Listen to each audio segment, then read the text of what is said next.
नमस्कार मित्रांनो, खानदेश रेसिपीजमध्ये तुम्हा सर्वांचं स्वागत आहे। तर बनवूया आज आपण भेंडीची भाजी। त्यासाठी मी घेतलेले आहे 4 मिरच्या, लसूण, कढीपत्ता, कोथिंबीर। चला तर गाईस, मी इथे हे सगळं बारीक कट करून घेतलेलं आहे। कट करून झाल्यानंतर त्याला तव्यावर आपण थोडे फ्राय करून घेऊया। तव्यावर फ्राय केल्यानंतर त्याला भेंडीला चिकटपणा राहत नाही, त्यासाठी फ्राय करून घेणे अत्यंत महत्त्वाचे आहे। मी मस्तपैकी भेंडीला फ्राय करून घेतलेले आहे। चला तर आता भेंडीची भाजी करायला सुरुवात करूया। सर्वात आधी मी घातलेला आहे कढीपत्ता, नंतर मी घातलेला आहे जिरा आणि राई, त्यानंतर मी घातलेले आहे लसूण।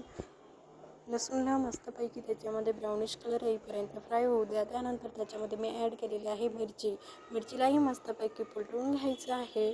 त्यानंतर आपण त्याच्यामध्ये ॲड करूया भेंडीला मस्तपैकी मी फ्राय करून घेतलेला आहे। आधीच तव्यावरती कलचून घेतलेला आहे, त्याच्यामुळे त्याच्यामध्ये जास्त तिखटपणा हा राहत नाही। आता आपण पूर्ण भेंडीला कढईमध्ये टाकून घेऊया, तिला मस्तपैकी कलचून घेऊया।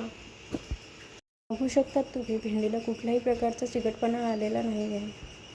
स्वादानुसार मीठ घालूयात, त्यानंतर थोडी हळद पावडर घालूयात, त्यानंतर मी इथं घेतलेला आहे किचन किंग मसाला, तोही मी थोडा भाजीमध्ये ॲड केलेला आहे। आता मस्तपैकी भेंडीची भाजी तयार झालेली आहे।